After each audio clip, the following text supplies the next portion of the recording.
এর মধ্যে কিছু অপরাধ আছে, কিছু পাপ আছে, কিছু গুনাহ আছে, যেই গুনাহগুলোর সাজা শুধু আখিরাতেই দেওয়া হবে না, আল্লাহ রাব্বুল আলামিন নগদে দুনিয়াতে ওই পাপিষ্ঠকে বুঝিয়ে দিবেন। ওই পাপের শাস্তি দুনিয়াতেও তাকে পেতে হবে, আখিরাতেরটা তো থাকবেই। এরকম কিছু পাপ এবং অপরাধ কোরআন এবং হাদিসে বর্ণিত হয়েছে। এরকম 10টি পাপ, 10টি অপরাধের কথা আজ আমরা জানবো ইনশাআল্লাহ। এর ভিতরে সর্বপ্রথম, যেই অপরাধ করার শাস্তি শুধু আখিরাতে দেওয়া হবে না, আখিরাতের শাস্তি তো দেওয়া হবেই, দুনিয়াতেই আল্লাহ তাআলা ওই অপরাধীকে এই অপরাধের শাস্তি দিবেন, দিয়ে ছাড়বেন। এর মধ্যে প্রথম যে অপরাধের কথা বলতে চাই তা হলো মা বাবার অবাধ্যতা, মা বাবার নাফরমানি, মা বাবার সাথে বেয়াদবি করা, তাদের অসম্মান অশ্রদ্ধা করা, তাদের অধিকার নষ্ট করা, খর্ব করা। এটা এমন একটা অপরাধ, এই অপরাধের শাস্তি আল্লাহ শুধু আখিরাতে দিবেন তা নয়, ওই নরাধমকে, মা বাবার অবাধ্য এবং নাফরমান সন্তানকে আল্লাহ তাআলা দুনিয়াতে তার এই পাপের প্রায়শ্চিত্ত ভোগ করানো ছাড়া মৃত্যু দিবেন না। এ বিষয়ে মুস্তাদরাক হাকিমের বর্ণিত একটি হাদিস আছে। নবী আলাইহিস সালাম বলেছেন, বাবানি মুআজ্জালানি উকুবাতুহুমা ফিদ দুনিয়া আল বাগয়ু ওয়া উকুকুল ওয়ালিদাইন। মা বাবার নাফরমানি এর শাস্তি দুনিয়াতে নগদ দেওয়া হবে, আখিরাতটা তো আছেই। সেটা কখনো কখনো হতে পারে তার অবাধ্য সন্তানকে দিয়ে তাকে আল্লাহ তাআলা শাস্তি দিবেন, সেটা যেমন হতে পারে। আবার এমনও হতে পারে তার সন্তান নেই, কিংবা সন্তানরা অবাধ্য না, আল্লাহ তাআলা তাকে অন্যভাবে অপমান অপদস্থ করে, লাঞ্ছনা দিয়ে, কষ্ট দিয়ে, তার থেকে নেয়ামত ছিনিয়ে নিয়ে কোনো না কোনো ভাবে আল্লাহ তাআলা তাকে শাস্তি দিবেনই দিবেন। তবে হ্যাঁ, যেই কোনো অপরাধের পর যদি কোনো মানুষ আল্লাহর কাছে তওবায়ে নাসুহা করে, খাঁটি অন্তরে তওবা করে, লজ্জিত হয়, মাপ চায়, ফিরে আসে, তার কথা ভিন্ন, আল্লাহ তাআলা তাকে মাফ করবেন। কারোর যদি বাবা মা দুনিয়াতে বেঁচে থাকেন আর বাবা মার প্রতি তার কখনো অশ্রদ্ধা হয়, অসম্মান হয়, বেয়াদবি হয়, তাহলে সেটার প্রায়শ্চিত্ত হলো বাবা মার কাছে মাপ চাওয়া, চোখের পানি ফেলে দিয়ে। যতক্ষণ পর্যন্ত অন্তর থেকে তারা ক্লিয়ারেন্স না দিবেন যে ঠিক আছে তোমার ব্যাপারে আর কোনো দুঃখ আমার অন্তরে নেই, ততক্ষণ পর্যন্ত মা বাবার কাছে ক্ষমা চাইতে থাকা, এটা হলো এই অপরাধের তওবা। এখানে শুধু মুখে আস্তাগফিরুল্লাহ বললে কখনো তওবা হবে না, বরং মা বাবার কাছে মাপ চাইতে হবে। আপনি যদি আপনার স্ত্রী সন্তানদের সামনে, মা বাবার সামনে বেয়াদবি করেন, তাহলে তাদের সামনেই আবার তাদের কাছে মাপ চাইতে হবে। আপনি যদি কারোর সামনে বাবা মাকে অসম্মান করে থাকেন, তাদের কোনো নির্দেশ লঙ্ঘন করে থাকেন, তাচ্ছিল্য প্রদর্শন করে থাকেন, ওই মানুষগুলোর সামনেই আবার আপনাকে প্রায়শ্চিত্ত করতে হবে। এটি হলো মা বাবার কাছে ক্ষমা চাওয়ার পদ্ধতি।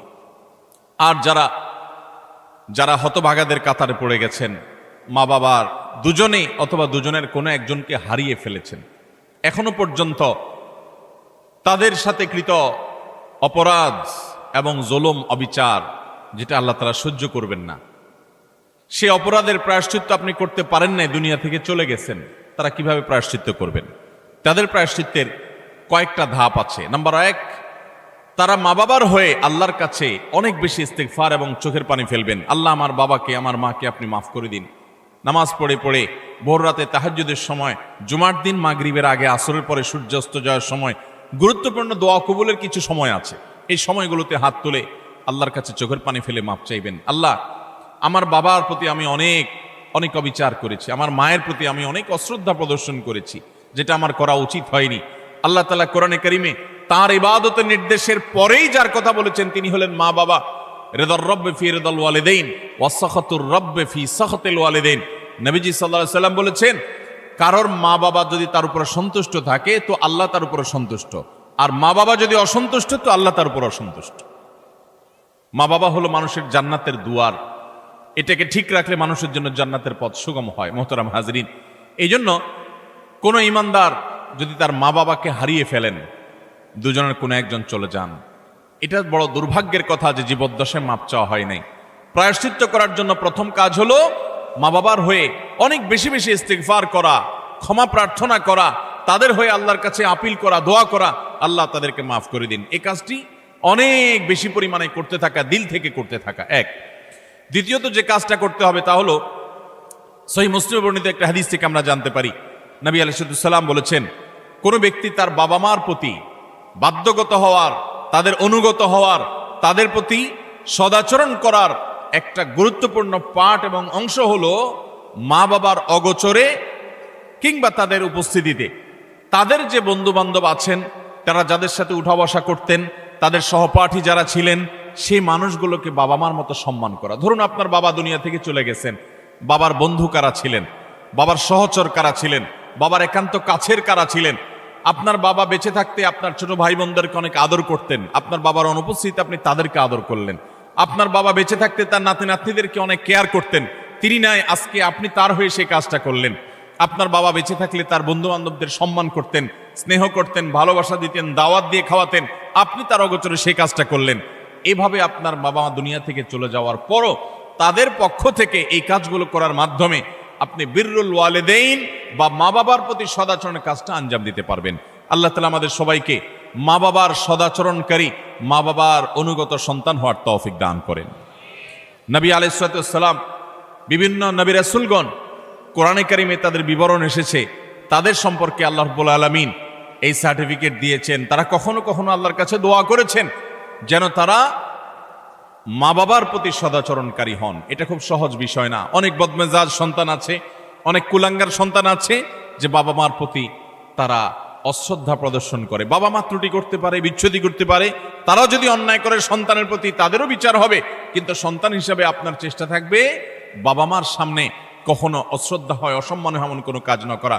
আব্দুল ইবনে আব্বাস রাদিয়াল্লাহু তাআলা বলেছেন, তুমি তোমার বাবা মায়ের সামনে যদি জামা ঝাড়া দাও, কাপড় ঝাড়া দাও, ধুলাবালি সরাও, বাবা মার সামনে এই কাপড় নাটা, এটাও বাবা মার সামনে বেয়াদবির শামিল। আল্লাহর জমিনে কারোর সামনে যদি তুমি সবচেয়ে বেশি কাচুমুচু করতে হয়, সে হলো তোমার বাবা মা। তোমার সবচেয়ে বেশি বিনয়ের হকদার যদি কেউ থাকে আল্লাহর জমিনে, তিনি হলেন তোমার বাবা মা। যার কথা তুমি অন্ধের মতো মানবে, কোরআন হাদিসের খেলাফ না হলে, তিনি হলেন তোমার বাবা মা। এই জায়গাটা আর কারোর জন্য হতে পারে না। অথচ আজকাল বেশিরভাগ যুবক, বেশিরভাগ কিশোরদেরকে দেখবেন যে আল্লাহর জমিনে যার চাইতে সবচেয়ে বেশি, যার সঙ্গে সবচেয়ে বেশি ঝাড়ি মেরে কথা বলা যায়, তারা মনে করে তিনি হলেন কে? মা। সবচেয়ে বেশি ঝাড়ি যাকে দিয়ে আমাদের আজকাল কিশোররা, যুবকরা কথা বলে, তিনি হলেন কে? হতভাগা মা। আল্লাহ রাব্বুল আলামিন আমাদেরকে মানুষ হওয়ার তৌফিক দান করুন, মুসলমান হওয়ার তৌফিক দান করুন। মা বাবার মর্ম ততক্ষণ পর্যন্ত মানুষ বোঝে না যতক্ষণ পর্যন্ত সে বাবা মা না হয়েছে। আল্লাহ তাআলা আমাদেরকে বাবা মার কদর করার তৌফিক দান করুন।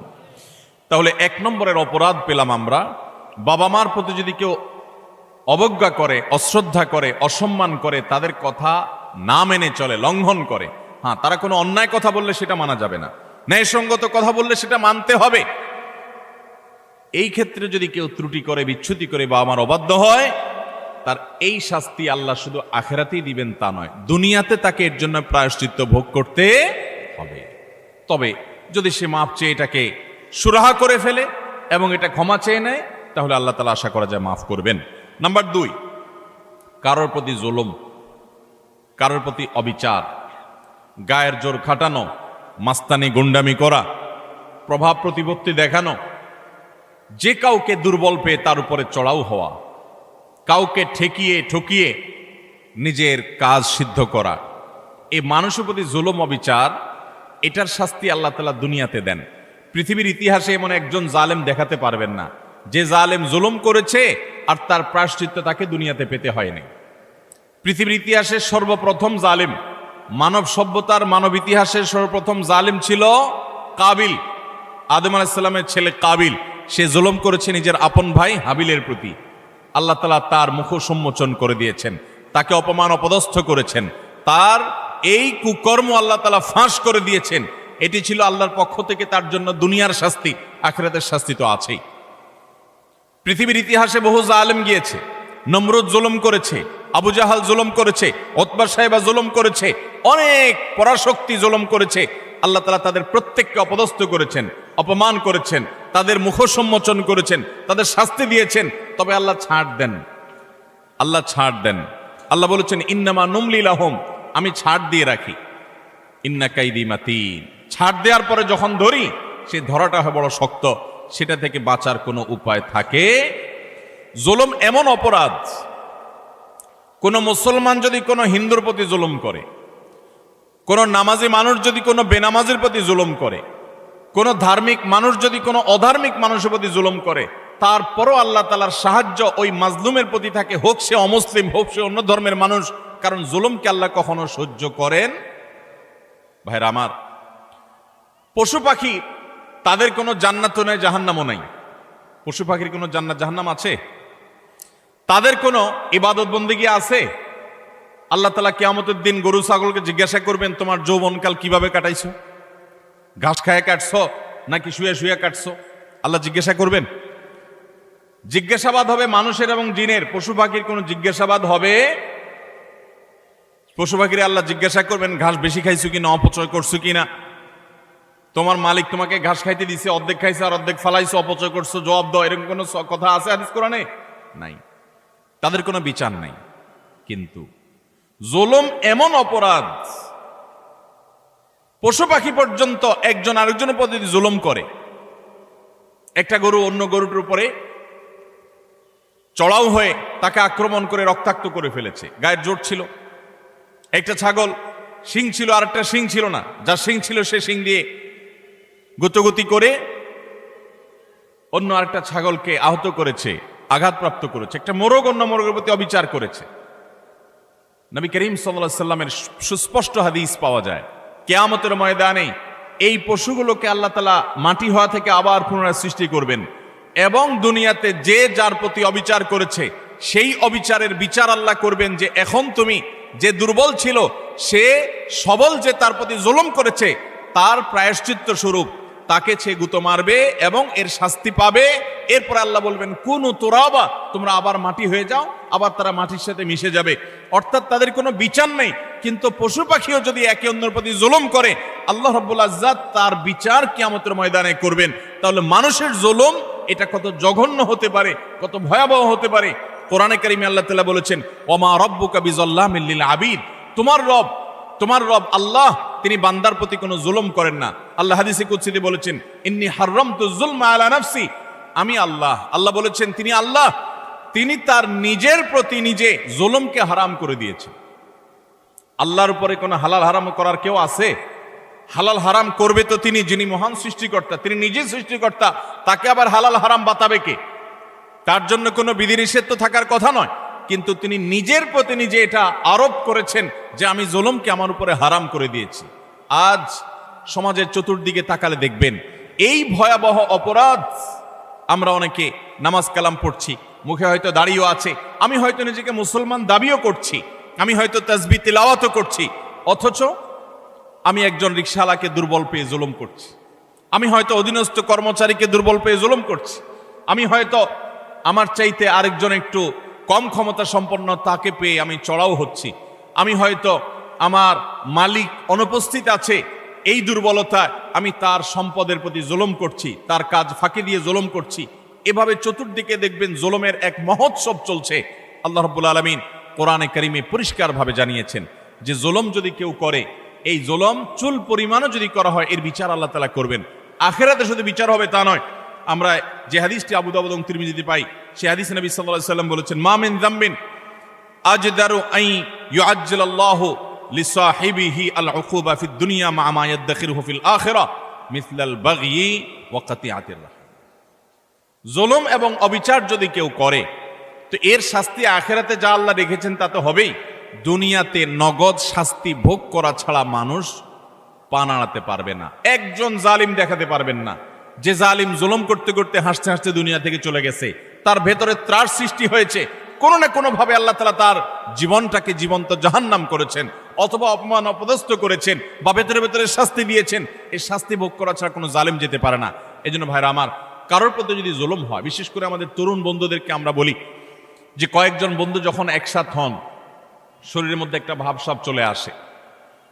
কয়েকজন কলেজে পড়ুয়া বন্ধু, আজকাল কলেজে পড়া লাগে না, এখন কিশোর গ্যাং বাইর হইছে, পুস্কে পুস্কে 4-5 জন একসাথে হয়ে গেলেই মাস্তান হয়ে যায়, ঠিক না ঠিক?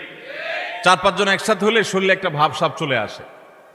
একা একা যদি চায়ের দোকানে যান, তো আস্তে করে খুব নরম সুরে বলেন, মামু 1 কাপ চা দেন। আর যখন 4-5 জন 6-7 জন একসাথে যান, তো শরীরে ভাব চলে আসে। একবারে বেশি 2বার যদি ডাকা লাগে ওই টি বয়কে, ওই কর্মচারী বেচারাকে, তখন তার দিকে তেড়ে যান, শক্ত কথা বলেন, জোরে আওয়াজ করেন, ভাবখানা এমন যে আপনি কি হুনুরু হয়ে গেছেন। গাড়িতে উঠেছেন, বাসে উঠেছেন, কয়েকজন মিলে উঠেছেন, তো মনে হচ্ছে যে কিছু একটা বাসে উঠে গেছে, কোনো একটা হাইওয়ান জন্তু উঠে গেছে, এরকম একটা ভাবচক্কর, ঠিক না ভাই? ঠিক ভাইরা আমার, কয়েকজন মিলে শক্ত আছেন, একজন রিক্সাওয়ালা হয়তো 10 টাকার জায়গায় 15 টাকা চাইছে, 1 টাকাও দিলেন না, পুরো টাকা না দিয়ে চলে গেছেন, বেচারা ফেলফেল করে চেয়ে আছে, কিছু বলার ক্ষমতা নাই। মনে রাখবেন, এর সবগুলো আল্লাহর খাতায় লেখা হচ্ছে। একটি পাপ এমন নাই, একটি জুলুম নাই যে জুলুম আল্লাহর খাতায় লেখা হচ্ছে না। নবী করিম সাল্লাল্লাহু আলাইহি ওয়াসাল্লাম সেজন্য বলেছেন, সেদিন আসার আগে নিজেদের এই সকল মামলাগুলোকে নিষ্পত্তি করে ফেলো, মানুষের অধিকারগুলো দিয়ে ফেলো, যাদের প্রতি জুলুম করেছো মাপ চেয়ে সেগুলোকে ক্ষমা চেয়ে সবগুলাকে চূড়ান্তভাবে নিষ্পত্তি করে ফেলো। যেদিন এগুলোর বিচার যখন আল্লাহ শুরু করবেন তখন কাউকে ছাড় দিবেন না। নবী সাল্লাল্লাহু আলাইহি ওয়াসাল্লাম বলেছেন, আতাদরুনা মানিল মুফলিস, তোমরা কি জানো সবচেয়ে বড় ভিখারি কে, অভাবীকে? সাহাবীরা বলেছেন, আল মুফলিসু ফিনা মান লা দিনারাহু ওয়া লা দিরহামা। হে আল্লাহর রাসূল, আমাদের মধ্যে যার টাকা পয়সা নাই সেই তো অভাবী, আমরা জানি। নবীজি সাল্লাল্লাহু আলাইহি ওয়াসাল্লাম বলেছেন, আরে সেই অভাবী আসল অভাবী না, আসল অভাবীর পরিচয় তাহলে শুনো। একটা লোক দুনিয়াতে অনেক কোরআন তেলাওয়াত করেছে, অনেক তাসবিহ জপেছে, অনেক হজ উমরা করেছে, অনেক বেশি ইবাদত বন্দেগী করেছে, অনেক নফল নামাজ পড়েছে, নফল রোজা রেখেছে, অনেক দান সাদাকা করেছে, অনেক ভালো কথা মানুষকে শুনিয়েছে, অনেক মাহফিলে সে গিয়েছে, অনেক ভালো কাজে সহযোগিতা করেছে, হাজী সাহেব গাজী সাহেব হয়েছে, সবই ঠিক আছে। কিন্তু এত বিশাল পরিমাণ আমলের পাহাড় নিয়ে আল্লাহর কাছে তিনি হাজির হয়েছেন। তার আশা, এত আমল করে আসছি, জান্নাত আমার ঠেকাবে কে? কিন্তু দেখা গেল দুনিয়াতে তার জীবদ্দশায়, কৈশোর বয়সে, যৌবনে, প্রাপ্তবয়স্কে, বৃদ্ধ বয়স্কে, বিভিন্ন পর্যায়ে এসে সে কখনো কাউ প্রতি অত্যাচার করেছে, অবিচার করেছে, কাউকে ঘাট ধাক্কা দিয়েছে, কাউকে একটা ঘুষি দিয়েছে, কাউকে একটা গালি দিয়েছে, কাউ প্রতি অবিচার করেছে, কারোর প্রতি জুলুম করেছে, কখনো কাজের বুয়ার প্রতি করেছে, কখনো ড্রাইভারের প্রতি করেছে, কখনো অধীনস্থের প্রতি করেছে, কখনো আপন ভাইয়ের প্রতি করেছে, কখনো আপন বোনের প্রতি করেছে, কখনো নিজের স্ত্রীর প্রতি করেছে, কখনো হয়তো সন্তানের প্রতি করেছে, নানামুখী মানুষের প্রতি জুলুম করেছে। এই জুলুমগুলোর যাদের প্রতি করা হয়েছে, কিয়ামতের ময়দানে এই লোক যখন আমলের পাহাড় নিয়ে জান্নাতে যাওয়ার জন্য মুছে তাও দিবে, সমস্ত পাওনাদার হাজির হয়ে আল্লাহর কাছে বলবে, আল্লাহ, এই ব্যক্তি যে আজ জান্নাতে যাওয়ার জন্য প্রস্তুতি গ্রহণ করছে, এই লোক সে আমাদের অধিকার নষ্ট করেছে, আমাকে একটি আঘাত করেছে, আমি দুর্বল ছিলাম, হয়তো রিকশাওয়ালা, কিছু বলতে পারি নাই। আপনি তো আহকামুল হাকিমিন, আজ বিচার দিবসেতে বিচার হবে, দুনিয়াতে আমি বিচার পাই নাই, আজকে আমি বিচার চাই। আল্লাহ তাআলা তখন ওই ব্যক্তিকে আল্লাহ রাব্বুল আলামিন তখন বলবেন, এখন বিচার হলো, তুমি যে আমলের পাহাড় নিয়ে এসেছো সেখান থেকে কিছু আমল সওয়াব তাকে দিয়ে দাও, কিছু সওয়াব তাকে দিয়ে দাও, তোমার কাজের প্রায়শ্চিত্ত হবে। তাকে আল্লাহ তাআলা বিদায় করবেন, নিষ্পত্তি করবেন। আরেকজন হাজির, এভাবে একে একে যত পাওনাদার তার কাছে হবে, সমস্ত পাওনাদারদের পাওনা দিতে দিতে তার আমল যা নিয়ে এসেছে এ আমলের সকল সওয়াব ফুরিয়ে যাবে, শেষ। কিন্তু পাওনাদার তখনও আছে। এবার পাওনাদারদের পাওনা নিষ্পত্তি করবার জন্য আল্লাহ তাআলা পাওনাদারদের পাপের বোঝা তার মাথায় একটু একটু করে, তার অপরাধের অনুপাত হারে আল্লাহ তাআলা দিতে দিতে পাপের বোঝা মাথায় নিয়ে, আমল তো সওয়াব তো এর আগেই শেষ পাওনাদারকে দিয়ে, এবার পাওনাদারদের পাপের বোঝা মাথায় নিয়ে সে জাহান্নামে নিক্ষিপ্ত হবে। নবী সাল্লাল্লাহু আলাইহি ওয়াসাল্লাম বলেছেন, ওই লোকের মতো ভিখারি, তার মতো অসহায়, তার মতো অভাবী, তার মতো কপাল পোড়া আল্লাহর জমিনে আর কেউ হবে না। সেই অভাব যেন আমাদের না হয়। এজন্য ভাইরা আমার, দুনিয়ার জীবনে আমার কারোর প্রতি যেন কোনো জুলুম না হয়, কোনো অবিচার না হয়, গায়ের জোর যেন আমি না দেখাই। আল্লাহ যেন আমাকে মনুষ্যত্ব, এটা যেন আমার মধ্যে অর্জন করতে পারে। বিশেষ করে তরুণ এবং কিশোর বন্ধুরা, বয়সের কিছু পাগলামো আছে, বয়সের কারণে শরীরে কিছু গরম ভাব আসে, খবরদার, কারোর প্রতি যদি কখনো রাগ করেও ফেলেন, অবিচার করেও ফেলেন, শয়তানের প্ররোচনায় পড়ে সাথে সাথে তার কাছে মাপ চেয়ে নেবেন, নিষ্পত্তি করে ফেলবেন, এটা রেখে দিবেন না। কারণ আল্লাহর খাতায় প্রত্যেকটা অপরাধ লিপিবদ্ধ হবে। এটা তো আখিরাতের কথা। আজ আমরা যেটি বলছি তা হলো, নবী করিম সাল্লাল্লাহু আলাইহি ওয়াসাল্লাম বলেছেন, আখিরাতের যে শাস্তির কথাটা তো আছেই, কিন্তু কারোর প্রতি যদি কেউ জুলুম করে, দুনিয়াতে আল্লাহ রাব্বুল আলামিন তাকে সেই জুলুমের শাস্তি, প্রায়শ্চিত্ত তাকে দিবেন, এর মুখোমুখি তাকে হতেই হবে। আল্লাহ তাআলা আমাদেরকে জুলুমের মতো এই পাপ অপরাধ থেকে বেঁচে থাকার তৌফিক দান করুন।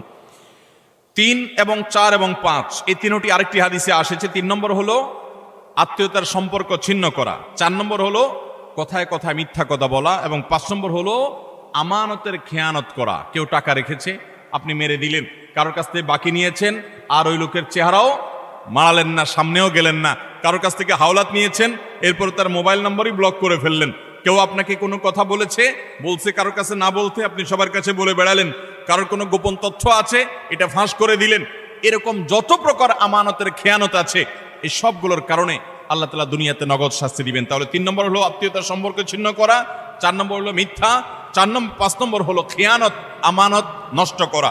এই কয়েকটা পয়েন্ট একসাথে তাবরানীতে বর্ণিত হয়েছে। নবী সাল্লাল্লাহু আলাইহি ওয়াসাল্লাম বলেছেন যে কয়েকটা অপরাধ আছে, এগুলোর শাস্তি আখিরাতে হওয়ার পাশাপাশি দুনিয়াতে হওয়াটা অধিকতর উপযুক্ত হবেই হবে, এর কোনো বিকল্প নাই, ব্যত্যয় নাই। আল্লাহ তাআলা এটি করবেনই। তার ভিতরে একটা হলো আত্মীয়তার সম্পর্ক ছিন্ন করা। অনেক মানুষ আছেন নিজের আপন ভাইয়ের সাথে সম্পর্ক ভালো নাই, বোনের সাথে সম্পর্ক ভালো নাই, কোনো যুক্তি খাটবে না।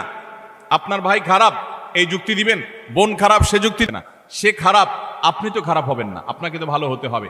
আপনি নিজে থেকে তার প্রতি সদাচরণ করার চেষ্টা করবেন, আপনি তার সাথে নিজে থেকে উইলিংলি মিশতে যাবেন, তার কল্যাণ চাইবেন, তার জন্য দোয়া করবেন। হ্যাঁ, তার সাথে মিশতে গেলে সে ক্ষতি করে, সে মামলা মোকদ্দমা করে, সে শত্রুতা করে, তাহলে ভিন্ন কথা, আপনি যান বাঁচানোর জন্য দূরে থাকতে পারবেন। কিন্তু আত্মীয়তার সম্পর্ক রক্ষা করা সুন্নত না নফল? আত্মীয়তার সম্পর্ক রক্ষা করা কি নফল কাজ না সুন্নত কাজ? ফরজ। 5 ওয়াক্ত নামাজ পড়া যেরকম ফরজ, রমজানে রোজা রাখা যেরকম ফরজ, আত্মীয়তার সম্পর্ক রক্ষা করাটাও কি? অনেক মুসলমান এটা জানেন না। আপনার ভাই বোন, তার সাথে আপনার সুসম্পর্ক বজায় রাখতে হবে। আত্মীয়ের তালিকায় রক্ত সম্পর্কীয় যাদের সাথে আপনার ব্লাডের কানেকশন আছে, এই রক্ত সম্পর্কীয় আত্মীয়দের মধ্যে সবচাইতে অবহেলিত আত্মীয়ের নাম হলো ফুফু।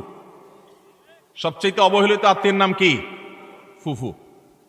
কজন বলতে পারবেন যে ফুফুর সাথে নিয়মিত যোগাযোগ করেন? যাদের ফুফু আছে কজন যোগাযোগ বলতে পারবেন? অল্প কয়েকটা হাত উঠছে। বেশিরভাগ মানুষ ফুফুদের সাথে কোনো সুসম্পর্ক নাই। হ্যাঁ, কোনো কোনো ক্ষেত্রে ফুফুরাও অমানুষের মতো ভাতিজার প্রতি, ভাতিজিদের প্রতি আচরণ করে, আছে কিছু বিচ্ছিন্ন ঘটনা, কিন্তু তারপরও ভাতিজা হিসাবে আপনার চেষ্টা থাকবে যে আমার বাবার বোন, আমাদের শরীরের রক্ত একই রক্ত, অতএব তার প্রতি আমার অধিকার, তার প্রতি আমার কর্তব্য আছে, তার প্রতি আমার দায়িত্ব আছে। সেই দায়িত্ববোধ থেকে অন্তত সুসম্পর্ক বজায় রাখা, খোঁজ খবর নেওয়া। আজকাল মোবাইলের যুগে খোঁজ খবর নেওয়া খুব সহজ, কিন্তু মুশকিল হলো সোশ্যাল মিডিয়া নামে যে সমস্ত নেটওয়ার্ক, যে সমস্ত অ্যাপ, যে সমস্ত সুযোগ সুবিধা আমাদের কাছে আসছে আজ, এগুলো আমাদের সবচেয়ে বেশি আনসোশ্যাল করে দিয়েছে। এই সোশ্যাল মিডিয়া আমাদের এক একজনের 5,000 করে বন্ধু তালিকায় আছে। অনেকের এই 5,000 ফুল। 5,000 বন্ধুর হক আদায় করতে করতে নিজের রক্ত সম্পর্কে আত্মীয়দের সাথে 6 মাসে একবার ফোনে কথা বলার টাইমও আমরা পাই না। ঠিক কিনা বলেন ভাইরা আমার? আপনার এই ফেক বন্ধু, কাগজে বন্ধু, ফেসবুকীয় বন্ধু, কোরআন এবং হাদিসের আলোকে এদের কোনো হক আপনার কাছে সে অর্থে? অথচ বন্ধু আপনার পোস্টে লাইক মারছে, আপনি পাল্টা লাইক না মানলে বন্ধু নাখোশ হয়ে যায়। এই জন্য ঘুরে ঘুরে তার ওয়ালে গিয়া লাইক মারা লাগে। বন্ধু আপনার পোস্টে কমেন্ট করছে, আপনি কমেন্ট না করলে, রিপ্লাই না দিলে সে নাখোশ হয়ে জন্য রিপ্লাই দেওয়া লাগে। মেসেঞ্জারে নক করছে, রিপ্লাই দেওয়া লাগে। এই 5,000 এই সমস্ত কাগজে বন্ধু আর ফেসবুকীয় বন্ধুর হক আদায় করতে গিয়ে আসল আপন যারা, তাদেরকে আজকাল আমরা ভুলে গেছি। আল্লাহ তাআলা আমাদেরকে আত্মীয় স্বজনের হক আদায় করার তৌফিক দান করুন। আপনি আপনার রক্ত সম্পর্ক আত্মীয়দের সাথে খোঁজ খবর রাখতে হবে। আপনার খালা আপনার রক্ত সম্পর্কীয় আত্মীয়, আপনার মামা আপনার রক্ত সম্পর্কীয় আত্মীয়, আপনার চাচা আপনার রক্ত সম্পর্কীয় আত্মীয়। আমাদের সমাজে দেখবেন যে চাচা এবং ফুফু, তাদের সাথে একসাথে থাকার কারণে, জমি জমার ব্যাপার স্যাপার থাকার কারণে অনেক সময় বুঝের অমিল হয়, গন্ডগোল হয়, মামলা কদম পর্যন্ত জড়ায়, মনোমালিন্য হয়। কিন্তু তারপরও দিন শেষে তারা আপনার রক্ত সম্পর্কীয় আত্মীয়। আপনি একজন মুসলমান হিসাবে তাদের সাথে সম্পর্ক ছিন্ন কখনো করতে পারবেন না, কোনো যুক্তিতে না। হ্যাঁ, সে আপনার ক্ষতি করছে, বাধ্য হয়ে আপনি ছিন্ন করতে হচ্ছে বা দূরে থাকতে হচ্ছে, ভিন্ন কথা।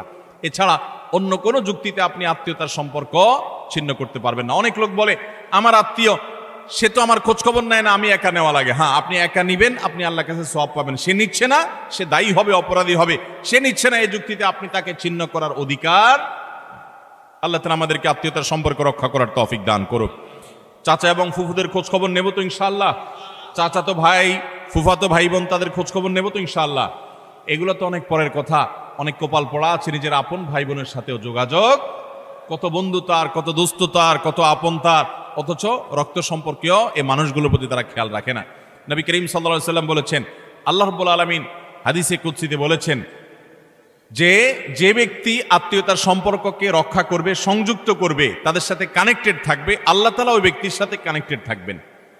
আর যে ব্যক্তি আত্মীয়তার সম্পর্কের সাথে সম্পর্ক ছিন্ন করে ফেলবে, আত্মীয়ের সাথে সম্পর্ক ছিন্ন করবে, রাখবে না, আল্লাহ তাআলা বলেছেন কাতাআহুল্লাহ, আল্লাহ তাআলা তার সাথে সম্পর্ক ছিন্ন করে ফেলবেন। এবং লা ইয়াদখুলুল জান্নাতা কাতি', আত্মীয়তার সম্পর্ক ছিন্নকারী জান্নাতে প্রবেশ করবে। কোন যুক্তিতে আত্মীয়তার সম্পর্ক আপনি ছিন্ন করতে পারেন না। রাগ করে 3 দিন অভিমান করতে পারেন, এর বেশি না। আল্লাহ আমাদেরকে এই অপরাধটি থেকে বেঁচে থাকার তৌফিক দান করুন। আত্মীয়তার সম্পর্ক রক্ষা করলে ওই ব্যক্তিকে আল্লাহ তাআলা দুনিয়াতে নগদ শাস্তি দিয়ে থাকেন আখিরাতের শাস্তির পাশাপাশি। আর 4 নম্বর হলো মিথ্যা, কথায় কথায় মিথ্যা, সবার সাথে মিথ্যা, তার জীবনটা মিথ্যার উপরে। এই মিথ্যাবাদীদের উপর আল্লাহ বলেছেন যে লানাতুল্লাহি আলাল কাযিবিন, আল্লাহর লানত, আল্লাহর অভিশাপ এবং আল্লাহর গজব নাজিল হয় মিথ্যাবাদীদের উপরে। এজন্য ইমানদার কখনো কথায় কথায় মিথ্যা বলতে পারে। 5 নম্বর হলো খেয়ানত, যেটা বললাম যে আমানতের খেয়ানত, অর্থের দিক থেকে খেয়ানত, কথার দিক থেকে খেয়ানত, বিভিন্ন দিক থেকে খেয়ানত। আপনি কারোর কোনো কিছু নকল করলেন। ফেসবুকে আজকাল যে খেয়ানত হয় সেটা হলো একজনের লেখা কপি করে এনে আপনার ওয়ালে সুন্দর করে পোস্ট করে দিলেন, সবাই আপনাকে বাহবা দিল, ভাই মাশাআল্লাহ আপনি তো সুন্দর লেখেন, দেখা যায় আসলে আপনি এটা চুরি করে আনছেন আরেকজনেরটা। এটা হলো খেয়ানত, এটা হলো আমানতের। এখন আজকাল তো বই পুস্তকেই হয় ডাইরেক্ট, অথচ এই খেয়ানত ফেসবুকেও পোলাপান করতে এখন বড় বড় শিক্ষাবিদরা বই পুস্তকেই এই আকাম করছেন। অতএব এই সমস্ত খেয়ানত, এটা কোনো মুসলমানের চরিত্র হতে পারে? মুসলমান কখনো এই 2 নম্বরই করবে। অতএব আমানত আমরা রক্ষা করব তো ইনশাআল্লাহ। নবী সাল্লাল্লাহু আলাইহি ওয়াসাল্লাম বলেছেন ইযা হাদ্দাসার রাজুলু ফালতাফাতা ফাহিয়া আমানা, তোমার সাথে কেউ কথা বলেছে, কথা বলার পর সে সেখান থেকে সরে গেছে, সাথে সাথে ওই কথাটা তোমার কাছে আল্লাহর পক্ষ থেকে আমানত হয়ে গেছে। এই আমানত রক্ষা করার চেষ্টা করব তো ইনশাআল্লাহ। আপনার কাছে কেউ এখান থেকে কোনো কথা বলেছে, আপনার কাছে হোয়াটসঅ্যাপে একটা মেসেজ পাঠাইছি, কয়দিন পরপরই দেখবেন ফেসবুকে প্রায় সময় দেখবেন যে স্ক্রিনশট আউট হয়ে গেছে, হয় কি হয় না? স্ক্রিনশট কি হয়ে গেছে? এটা প্রচার হয়ে গেছে। আপনার সাথে এখান থেকেও আলাপ করেছে, আপনি তার কোনো দুর্বল দিক পাইছেন, কোনো কারণে শত্রুতা উদ্ধার করা দরকার, আপনার সাথে সে একান্তের আলাপচারী থাকে, আপনি ফেসবুকে প্রচার করে দিলেন। এটা আমানতের খেয়ানত, এটা মানুষের প্রাইভেসি লঙ্ঘন। ইসলাম মানুষের প্রাইভেসিকে এত গুরুত্ব দেয় যে কেউ যদি কারোর বাড়িতে উকি মারে, এবং দেখার চেষ্টা করে তার ব্যক্তিগত সময়কার উঠা বসা, কাজ কাম, অ্যাক্টিভিটিস, নবী আলাইহিস সালাম বলেছেন এটা এমন জঘন্য অপরাধ যে এই লোকের চোখ উফড়ে ফেলার মতো অপরাধ সে করেছে। আজকাল দেখবেন প্রায় সময় অমুকের আইডি হ্যাক করেছে, অমুক আইডি হ্যাক করে সেখান থেকে তার ব্যক্তিগত সব তথ্য সে ফাঁস করেছে, এটা করেছে সেটা করেছে। কেউ কারোর মোবাইল ফাইলে ঘাটাঘাটি করে তার ব্যক্তিগত জিনিসপত্র ঘাটাঘাটি শুরু করে। এগুলো সবগুলো আমানতের খেয়ানত। আমাদের কথা, আমাদের কাজ, আমাদের টাকা, আমাদের পয়সা, লেনদেন সবকিছুতে আমানতদারিতা দেখাতে হবে। আমানতের খেয়ানত যারা করে, আপনি কাউকে আমানতের খেয়ানত করবেন, আল্লাহ তাআলা আপনাকে এই পরিস্থিতির মুখোমুখি করবেন। বিদায় এ ধরনের গুনাহ থেকে আমরা বেঁচে থাকবো ইনশাআল্লাহ। নাম্বার 6, কোন মুসলমানকে অপমান করা। আমাদের যুবকদের কাছে আজকাল সবচাইতে প্রিয়, সবচেয়ে পছন্দের পাপ হলো এটা। যে পাপটা করতে আমাদের যুব সমাজ সবচেয়ে বেশি মজা পায়, স্বাদ পায়, এনজয় করে, রসিয়ে রসিয়ে যে পাপটা করে আমাদের যুবক বন্ধুরা, সেটা হলো কাউকে অসম্মান করা, অপমান করা। দেখবেন 2-4 জন বন্ধু মিলে আরেকজনকে নিয়ে টিজ করছে, আরেকজনকে নিয়ে উত্ত্যক্ত করছে, আরেকজনকে নিয়ে বাজে কথাবার্তা বলছে। এমনকি আপনার ইউনিভার্সিটিগুলোতে আমরা প্রায় সময় দেখি যে কি হয়ে থাকে, র্যাগিং এর শিকার হয় ছোট ভাইয়েরা, জুনিয়ররা, এবং এটাকে তারা মনে করছে তাদের অধিকার। মানুষ যখন অসভ্য হয়ে যায়, পশুদের মধ্যে এই কালচার নাই যে একে অন্যকে অপমান করে তারা এরকম অসভ্যের মতো আনন্দ উৎসব করে, এটা তাদের মধ্যে পর্যন্ত নেই। আল্লাহ তাআলা সেজন্য এই মানুষগুলোর সম্পর্কে বলেছেন উলাইকা কাল আনআমি বাল হুম আদাল, যাদের হিতাহিত জ্ঞান নেই, ভালো মন্দ পরখ করার মতো ক্ষমতা নেই, অন্যায় করে আবার সে উল্লাস করে, ফুর্তি করে, এই মানুষগুলো চতুষ্পদ জন্তুর চাইতে আরো খারাপ, কারণ চতুষ্পদ জন্তু এত খারাপ হতে পারে না। অতএব আমাদের যুবক বন্ধুরা, কোনোদিন কাউকে অপমান করে, কাউকে কষ্ট দিয়ে, কাউকে আঘাত করে, আসেন 4-5 বন্ধু একসাথে, এক বেচারা একা একা যাচ্ছে, তাকে নিয়ে হাসাহাসি করলেন, ঠাট্টা মশকরা করলেন, ইয়ারকি ফাজলামতি করলেন, তাকে অপমান করলেন, তাকে অপদস্থ করলেন, তাকে বেইজ্জত করলেন, অথচ এটা তার জন্য কষ্টের, এটা তার জন্য বেদনার, এটা তার জন্য যন্ত্রণার। আপনি যে মানুষ হয়ে থাকেন, আপনি যে মুসলমান হয়ে থাকেন, তো আপনার হাসি তামাশার নামে, বন্ধু বান্ধবের সাথে আড্ডার নামে আপনি কখনোই অপকর্ম করতে পারেন? নবী করিম সাল্লাল্লাহু আলাইহি সাল্লাম বলেছেন, আবু দাউদে বর্ণিত হয়েছে, কোন মানুষ সে যদি আরেকজনকে অপমান করে এমন একটা জায়গায় যেখানে ওই লোকটা অপমান থেকে বাঁচার চেষ্টা করছে, সে চায় কেউ তার জন্য সাহায্যের হাত বাড়িয়ে দেখ, সেখানে আপনি তাকে আরো অপমান করলেন। তাহলে আপনি নিশ্চিত জেনে রাখেন, লিখে রাখেন, আপনার জীবনে এরকম পরিস্থিতি আসবে যে আপনি কোনো পরিস্থিতিতে মানুষের সাহায্যের জন্য আপনি হাত বাড়াবেন, কিন্তু সাহায্য পাবেন না, পাবেন অপমান। কারণ মানুষকে অপমান করলে তার শাস্তি আল্লাহ তাআলা দুনিয়াতে নগদ দিয়ে থাকে। আল্লাহ তাআলা এই অপরাধ থেকে, এই গুনাহ থেকে আমাদেরকে বেঁচে থাকার তৌফিক দান করুন। ভাইরা আমার, ভালো মুসলমান হওয়ার জন্য ভালো মানুষ হতে হবে। আপনি কয়েক বন্ধু মিলে একসাথে হাসি ফুর্তি করতে পারেন, আনন্দ তামাশা করতে পারেন, খেলাধুলা করতে পারেন, ক্রীড়া কৌতুক করতে পারেন, শরিয়ার সীমানায় থেকে। আপনি সেটা করতে গিয়ে কাউকে নিয়ে আপনি হাসাহাসি করতে পারেন। একটা মেয়ে হাঁটে হেঁটে যাচ্ছে, আপনি দেখে ওই মেয়েটাকে শুনিয়ে শুনিয়ে এমন কথা বললেন যে কথা শুনে মেয়েটার মানসিকভাবে আঘাতপ্রাপ্ত হচ্ছে। আপনি তাকে অপদস্থ করছেন, নোংরা কথা বলছেন। যুবকদের মধ্যে এই রোগ আছে না নাই? জনে জনে ঘরে ঘরে আজকে এই রোগ ভরে গেছে।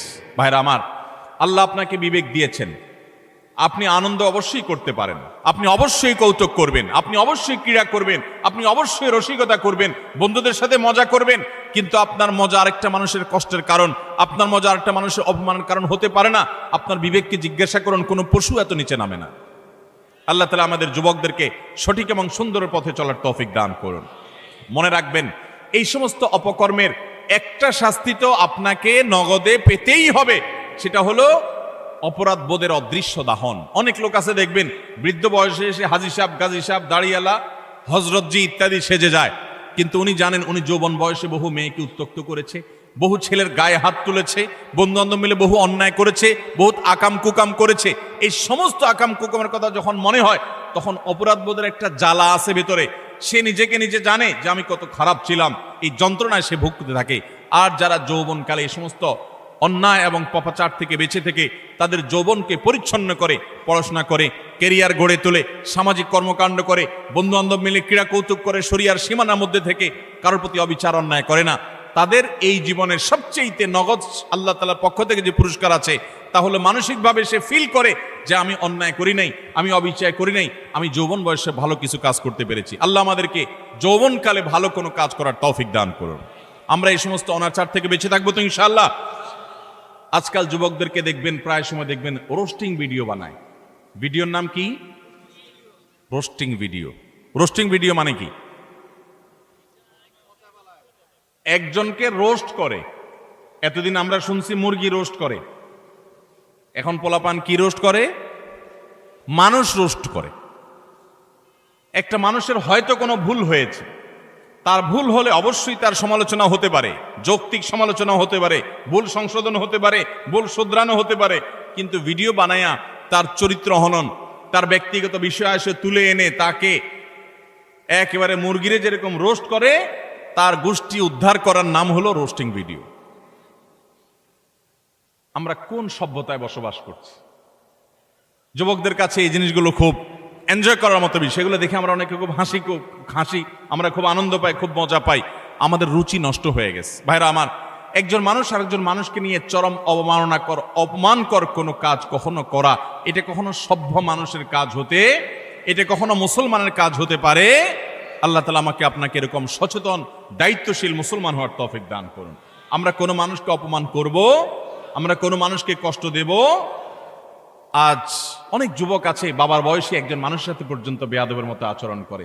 রিক্সাওয়ালা হতে পারে, তিনি রিক্সা চালক, কিন্তু আপনার বাবার বয়সী, আপনার বড় ভাইয়ের বয়সী, আপনার চাইতে অন্তত আলটিমেট কমপক্ষে বড়, অ্যাটলিস্ট আপনার চাইতে সে সিনিয়র, কিন্তু দেখা যায় তার সাথে পর্যন্ত তুচ্ছ তাচ্ছিল্য করে, তুই তোকারি করে, যা তা বলে আমাদের যুবকরা আজকাল, অনেকে, আমি সবার কথা বলছি, অনেক যুবকরা আজকাল এমন আচরণ করে। আল্লাহ রাব্বুল আলামিন এই সমস্ত উদ্ভ্রান্তের জীবন, এই সমস্ত উচ্ছৃঙ্খলতার জীবন পরিহার করে আমাদেরকে সুন্দর জীবন যাপন করার তৌফিক দান করুন। ভাইরা আমার, একটা সুস্থ বিবেক অনেক বড় নেয়ামত, যে বিবেকের রাডারে ধরা পড়বে যে এটা অন্যায়, এটা ন্যায়। আমার কোনো বন্ধু একটা অপকর্ম করছে, আমি বুঝতে পারলাম আমার রাডারে ধরা পড়েছে এটা অন্যায়, আমি প্রতিবাদ করব, ওই বন্ধুকে প্রয়োজনে ত্যাগ করব, আমি একজন ভালো বন্ধু গ্রহণ করব। চেষ্টা করা যাবে না ইনশাআল্লাহ? যৌবনকাল বারবার আসবে না ভাইরা। যৌবনের যে পাগলামি, যৌবনের যে উচ্ছলতা, যৌবনের যে উন্মাদনা, আল্লাহর শপথ করে বলছি এটা চিরকাল থাকবে? থাকবে না, এটা চলে যাবে। কি করেছেন সে জিনিসটা কিন্তু ঠিকই থেকে যাবে, আপনার কর্মটা ঠিকই থেকে যাবে। যৌবনের এই সময়টা চলে যাবে, কিন্তু যৌবনকালে যা যা করেছেন এই সবগুলো আপনার আমল নামা যেমন লেখা থাকবে, আপনার স্মৃতিতেও থাকবে। আমল নামার কারণে আপনার আখিরাতের শাস্তি হবে, আর স্মৃতিতে থাকার কারণে আপনার পরবর্তী বয়সে আপনাকে অপরাধ বোধের অদৃশ্য দাহনে আপনাকে জ্বালাতে থাকবে, অস্থিরতা আপনার মধ্যে কাজ করতে থাকবে। অতএব যৌবনকালে এবং যে কোনো বয়সে আমরা কোনো মানুষকে অপমান অপদস্থ করব। কোনো মানুষ বিপদে পড়েছে, হয়ে গেছে তার দ্বারা একটা কোনো সমস্যা, আপনি চান্স পেয়ে এবার তার 14 গোষ্ঠী উদ্ধার করা শুরু করলেন না ভাই। এই সময় হাত বাড়িয়ে দেন, পারলে তাকে সাহায্য করেন। আল্লাহ রাব্বুল আলামিন আপনার কোনো বিপদে এরকম মানুষ দিয়ে দিবেন যে মানুষ আপনার হাত ধরে আপনাকে উদ্ধার করবে। চেষ্টা করবো না ইনশাআল্লাহ? তাহলে 6 নম্বর অপরাধ এটি যে কোনো মানুষকে অপমান করলে, কোনো মুসলমানকে অপমান করলে তার শাস্তি আল্লাহ রাব্বুল আলামিন দুনিয়াতে দেন। এবং যে ব্যক্তি কোনো বিপদে পড়া মানুষকে, যার দরকার সাহায্য, সে সাহায্যের জন্য হাহাকার করছে, ওই টাইমে তাকে আরো আঘাত করে, আরো আক্রমণ করে, তার রোস্টিং ভিডিও বানায়, তার চরিত্র হনন করে, তাকে অপমান অপদস্থ করে, এই ব্যক্তি তার যখন জীবনে এরকম পরিস্থিতিতে পড়বে, আল্লাহ তাআলা ঠিক একইভাবে অন্য আরেক পাপিষ্ঠকে দিয়ে আল্লাহ তাআলা তাকে সাইজ করবেন। বিদায় বেঁচে থাকবো তো ইনশাআল্লাহ। নাম্বার 7, মানুষকে দেখানোর জন্য কোনো ভালো কাজ করলে। এখন ফেসবুকের সময়, এমন কোনো ভালো কাজ পাওয়া কঠিন হবে যেটা আমরা ফেসবুকে দেই না। আমরা আমাদের আসুন্নাহ ফাউন্ডেশনের বিভিন্ন ভালো কাজ কার্যক্রম ফেসবুকে দেই, সেটা হলো জবাবদিহিতা। ডোনাররা যে ডোনেশন করেন তাদের টাকা কোথায় খরচ হচ্ছে, সেটা কিভাবে খরচ হচ্ছে, সেটা তাদেরকে জানানোর জন্য। ব্যক্তিগত দান, ব্যক্তিগত ভালো কাজ, এটাকে একজন ইমানদার যথাসম্ভব লুকাবার চেষ্টা করবে। হ্যাঁ, অন্যকে উৎসাহিত করবার জন্য দান কখনো প্রকাশ্যও দেওয়া যেতে পারে, এটা প্রশংসনীয় হতে পারে। কিন্তু আজকাল দেখবেন যে যুবকদের দোষ দিয়ে লাভ কি? অনেক মধ্যবয়স্ক মানুষও আছে, দেখা যায় কোনো গরিব মানুষকে হয়তো একটা কলা দান করছে, কলা ত্রাণ হিসাবে। ওই কলা দেখা যায় 6 জন 7 জন মিলে ধরে রাখছে। বোঝার কোনো উপায় নেই কি গরিবকে দিচ্ছে না গরিবে তাদেরকে দিচ্ছে। এই চিত্র আমাদের সমাজে আছে না নেই? সামান্য কয়টা মুড়ি দিচ্ছে, সামান্য একটা কিছু দিচ্ছে, তো এতজন মিলে দিচ্ছে, এটা দেখে বোঝার উপায় নাই যে গরিব মানুষটা দিচ্ছে না এরা গরিব মানুষকে দিচ্ছে। এই সমস্ত তামাশা আমাদের সমাজে হয় কি হয় না বলেন? কদিন আগে একটা ভিডিও ভাইরাল হয়েছে যে এক লোক দোয়া করবে, তো একটা ছেলেকে মোবাইল দিয়া ভিডিও করতে লাগাই দিছে, ওইটা আবার আরেকজন ভিডিও করে ফেলছে। এবার সে হাত তুলে কাঁদতেছে, কান্দার শেষ, মোবাইল অফ করে ভিডিও ফেসবুকে ছেড়ে দিস। ভাইরা আমার, ওমরা করতে গেলে, কোনো একটা ভালো কাজ করতে গেলে সেলফি সেলফি সেলফি ছাড়া কিচ্ছু। একটা হুজুর দেখছে দোয়া নিবে, হুজুর কাছে কিছু শিখবে, এখন এসব নাই। হুজুর দাঁড়ান, একটা সেলফি নেই। এই রোগ আমাদেরকে প্রচন্ড আকারে ধরছে কি ধরে নাই? একটা হলো স্মৃতি রাখলাম, উৎসাহিত অনুপ্রাণিত হলাম, সেটা ভিন্ন বিষয়। বেশিরভাগ ধান্দাই হলো ফেসবুকে একটা পোস্ট দেবো, মানুষ বলবে ওরে বাপরে বাপ, তুই এই লোক পাইলি কোত্থেকে, মাশাআল্লাহ মারহাবা, কিছু লাইক কমেন্টের বিজনেস হবে। আমাদের মানুষকে দেখাবার প্রবণতা এখন এমন ভাবে হয়ে গেছে যে আমরা এমন কোনো কাজ করি না যেটার ফিডব্যাক দুনিয়াতে আশা করি না। অথচ আল্লাহ তাআলার নেককার বান্দা তারা, যারা কোনো ভালো কাজ করে তার বিনিময়ে আশা করবে কার কাছে? আল্লাহর কাছে। আল্লাহ তাআলা আমাদেরকে সেরকম নিষ্ঠাবান মানুষ হওয়ার তৌফিক দান করুন। নবী আলাইহিস সালাম বলেছেন মুসনাদ আহমদের হাদিসে, মান সাম্মা আন-নাস বিআমালিহি সাম্মা আল্লাহু বিহি। যে ব্যক্তি কোনো ভালো কাজ করে গল্প দিয়ে বেড়াবে শুধুমাত্র মানুষের কাছে, লোক শোনানো, লোক দেখানো কাজ করবে, আল্লাহ রাব্বুল আলামিন ওই ব্যক্তিকে এই কাজের প্রায়শ্চিত্ত দুনিয়াতেই দিবেন এবং তার শাস্তি দুনিয়াতেই হবে। আল্লাহ তাআলা আমাদেরকে এই লৌকিকতা, মানুষকে দেখাবার জন্য ভালো কাজ করার এই বদ অভ্যাস পরিহার করার তৌফিক দান করুন। নাম্বার 8, যদি কেউ নেয়ামতের নাশুকরি করে, আল্লাহ কোন নেয়ামত দিয়েছেন সেটার নাশুকরি করেছে, এই ব্যক্তিকে আল্লাহ তাআলা নগদ শাস্তি দিবেন। সূরা নাহল 128 নম্বর আয়াতে আল্লাহ তাআলা বলেছেন, ওয়াদারাবাল্লাহু মাসালান কারিয়াতান কানাত আমিনাতান মুতমাইন্নাহ। একটা জনপদের মানুষ, তারা নিরাপদে ছিল, সুখে শান্তিতে ছিল, আল্লাহ তাআলা তাদেরকে নিরাপদে রেখেছেন, ভালো রেখেছেন। ইয়াতিহা রিজকুহা মিন কুল্লি মাকান, প্রত্যেকটা জায়গা থেকে আল্লাহর পক্ষ থেকে রিজিক আসতো। ফাকাফারাত বিআনউমিল্লাহ, তারা আল্লাহর নিয়ামতকে অস্বীকার করে বলেছে, নাশুকরি করেছে। ফাযাকাল্লাহু লিবাসাল জুই ওয়াল খাউফি বিমা কানু ইয়াসনাউন, তাদের এই নাশুকরির কারণে আল্লাহ তাআলা তাদেরকে আল্লাহ রাব্বুল আলামিন দুর্ভিক্ষ, অভাব অনটন, আশঙ্কা এবং ভয়ের শাস্তি দুনিয়াতে দিয়েছেন, আখিরাতে তো বটে। অনেক মানুষ আছে দেখবেন নাশুকরি করে, আপনি অনেক উপকার করেছেন, বলবেন না আমি কিছুই তো পাই নাই, আমি নিজে নিজে করেছি। এই নাশুকর ঠিকই এক সময় বিপর্যস্ত হবে এবং বিপদগ্রস্ত হবে, এবং যেই নিয়ামত পেয়ে সে নাশুকরি করেছে, এই নিয়ামত আল্লাহ তার কাছ থেকে ছিনিয়ে নিবেন, আজ হোক আর 2 দিন পরে হোক। বিধায় এই ধরনের গুনাহ থেকে আমরা বেঁচে থাকবো তো ইনশাআল্লাহ। অনেক মানুষ আছে দেখবেন আল্লাহর শুকর খুব আদায় করে, মানুষের শুকর আদায় করে না, আছে না নাই? অনেক লোক আছে এই ঢাকা শহরে আসার সময় লঞ্চের ভাড়া, বাসের ভাড়াটাও ছিল না, ঝুলে ঝুলে চলে আসছে। এরপর আল্লাহ তাআলা তাকে এমন সম্পদ দেওয়া দিছেন, যেভাবেই হোক সে এমন সম্পদ কামাইছে, 2-4টা বাড়ির মালিকও হয়ে গেছে, আছে না না এরকম অনেক মানুষ। কিন্তু ঘন ঘন দেখবেন আল্লাহর শুকর আদায় করে যে আল্লাহ আমাকে সব দিছে। ঠিক আছে, আল্লাহই তো দিছে, কিন্তু আল্লাহর কিছু বান্দাদের ভূমিকা ছিল কি ছিল না, তাদের নাম মুখে নিতে রাজি না, নিলে তো ছোট হয়ে যাবে, আছে না না এরকম চরিত্রের মানুষ। কোনো অর্জন হলে সব ক্রেডিট আল্লাহরে দেয়, এটা ভালো, কিন্তু আল্লাহকে শুধু দিলে হবে না। কোনো বান্দা যদি আপনাকে উপকার করে, আপনাকে এই পর্যন্ত আসতে সহযোগিতা করে, তো তার কৃতজ্ঞতাও আপনাকে আদায় করতে। নবী আলাইহিস সালাম বলেছেন, মাল্লাম ইয়াশকুরিন নাস লাম ইয়াশকুরিল্লাহ, যে মানুষের কৃতজ্ঞতা আদায় করে না, অকৃতজ্ঞ হয়, সে আল্লাহর প্রতি অকৃতজ্ঞ, সে আল্লাহর কৃতজ্ঞতা আদায় করার কোনো মূল্য হতে। বিধায় মানুষের কৃতজ্ঞতা আদায় করবো তো ইনশাআল্লাহ। যে যতটুকু আমার উপকার করেছে, যার দ্বারা যতটুকু অর্জিত হয়েছে, এটাকে অকপটে স্বীকার করার মতো মানসিকতা থাকতে হবে। ইমানদার কখনো অকৃতজ্ঞ নাশকর হতে পারে, এ নাশকরির শাস্তি আল্লাহ তাআলা দুনিয়াতে দিয়ে থাকেন। ঠিক একইভাবে 9 নম্বরের যে অপরাধ, তা হলো ব্যবসায় ফাঁকি দেওয়া। এমন ব্যবসায়ী এখন পাওয়া সোনার হরিণ হয়ে গেছে, যেই ব্যবসায়ী সত্য কথা বলে, 2 নম্বরই কথা বলে না, চিটারি বাটপারি করে না। আপনি ঢাকা শহরের কোন দোকানে, কোন মার্কেটে যাবেন, আল্লাহর কিছু নেককার বান্দা আছে সেটা হাতে গোনা, বেশিরভাগ দোকানে যাবেন 100 টাকা কেনা ভাই, আল্লাহর কিরা, রাসূলের কিরা ভাই, যদিও রাসূলের কিরা হয় না, শিরক, এরকম নানা কিরা বলে, নানা কসম করে বলবে 100 টাকা কিনা, এরপরে মুলামুলি করার পর দেখা যায় 50 টাকা দিয়ে দিস, আছে না নাই? গতকালকে চট্টগ্রামের মাহফিলে একজন একটা প্রশ্ন লিখে দিস, বলে ভাই দোকানে মিথ্যা কথা বলতে বলতে অনেক সময় দেখা যায় একটা কাস্টমারের সাথে সত্য বলবো নিয়ত করছি, তবুও মুখ দিয়ে মিথ্যাটাই চলে আস। নিজের বউ দোকানে গেছে, যা জিজ্ঞাসা করছে তোমার এটা কত কিনা পড়ছে, ওইটাও বলে আল্লাহর কিরা এত টাকা, মিথ্যা কথা। পরে বলে ও সরি থুকু, তুমি তো কাস্টমার না, ঘরের বউ। মিথ্যা বলতে বলতে অনেক দোকানদার আছে, এটা বিল্ট ইন হয়ে গেছে, অভ্যাসটা এমন হয়ে গেছে, এটা তার শরীরের, এটা তার অঙ্গের, এটা তার অস্তিত্বের সাথে মিশে গেছে। ঠিক না ঠিক ভাইরা আমার?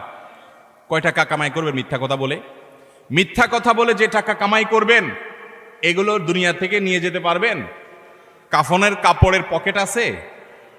পকেটও নাই, নিয়ে যেতেও পারবেন? যাদের জন্য মিথ্যা কথা বলছেন, ছেলে সন্তান, স্ত্রী, পরিবারের লোকজন, আপনি দুনিয়া থেকে যাওয়ার পর কিয়ামতের ময়দানে যখন ফেরেশতারা মুকুট দেওয়ার জন্য ধরবে, যখন শাস্তি শুরু হওয়ার পরিকল্পনা হবে, তখন আপনার ছেলে মেয়েরা যায় বলবে, আল্লাহ আমার আব্বাকে কিছু বলিয়েন না, উনি যত 2 নম্বরে চিটারি বাটপারি করে ঢাকা শহরে বাড়ি গাড়ি করছে, এগুলো সব আমাদের জন্য করছে, ওনার একার জন্য করে নাই, অতএব শাস্তি আমাদেরকে দেন, ওনাকে ছেড়ে দেন, বলবে? আল্লাহ কোরআনে উল্টাটা বলেছেন, ইয়াউমা ইয়াফিরুল মারউ মিন আখিহি ওয়া উম্মিহি ওয়া আবিহি ওয়া সাহিবাতিহি ওয়া বানি। সেদিন মানুষ বাপকে দেখে সন্তান আরেক দিকে পালাবে, যে বাপ দেখা হলে যদি আমাকে আটকায়, যে তোদের জন্য অনেক কিছু করছি, আজকে আমি ফাঁসে গেছি।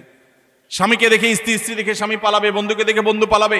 লিকুল্লি ইমরিম মিনহুম ইয়াউমা ইযিন শাআনু ইউগনি, সবাই ইয়া নফসি করতে থাকবে। ভাইরা আমার, আল্লাহর জমিনে তার চাইতে বড় নির্বোধ কে হতে পারে, যে চুরি করে যাদের জন্য, ওই লোকগুলো তার চুরির কোনো দায় বহন করবে, আরাম করে ভোগ করবে ছেলে মেয়েরা, অথচ আপনি তার পাপের প্রায়শ্চিত্ত ভোগ করবেন। তাহলে আপনি কেন দোকানদারি করতে গিয়ে কাস্টমার সাথে মিথ্যা কথা বলবেন? আপনি সত্য কথা বলেন, কেনা বেচা আপনার কম হবে, ব্যবসা একটু কম হবে, আয় ইনকাম একটু কম হবে।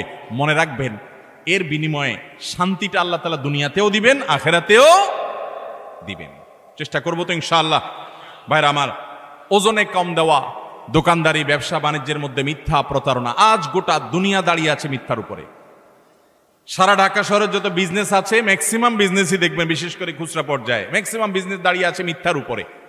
ফল দোকানে যাবেন, উপর দিয়ে সব সুন্দর করে সাজা রাখছে, বড় বড় গুলা, নিচ দিয়ে সব ছোট ছোট গুড়া গুড়া, আছে না নাই?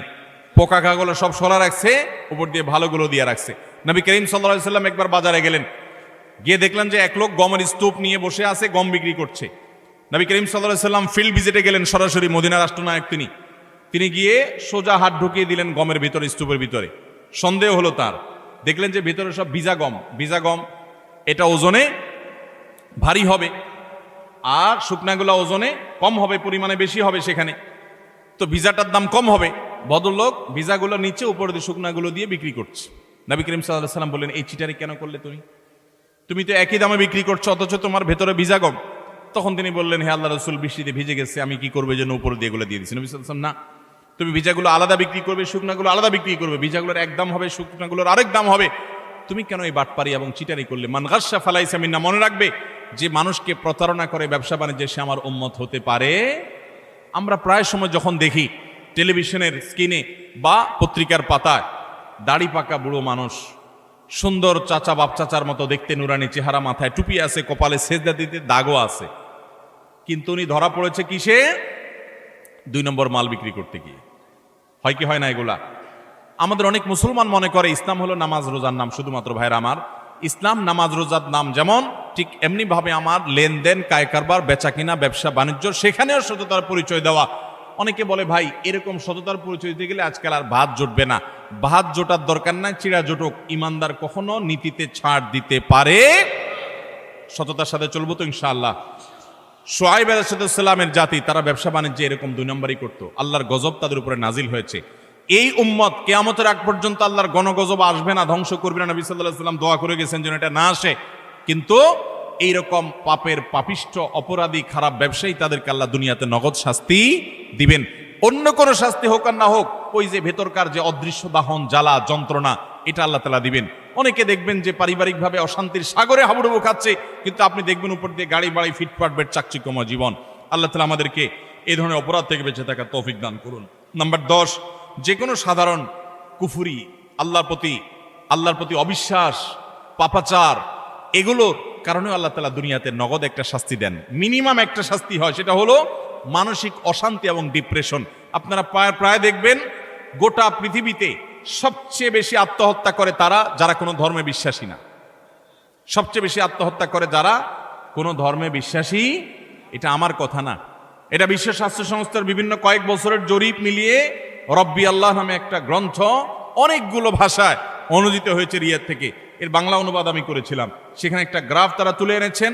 বিশ্ব স্বাস্থ্য সংস্থার জরিপের আলোকে কয়েক বছরের জরিপ দেখানো হয়েছে, সারা পৃথিবীতে তুলনামূলকভাবে আত্মহত্যার পরিমাণ, প্রবণতা সবচেয়ে কম যাদের মধ্যে, তারা হলো মুসলমানরা।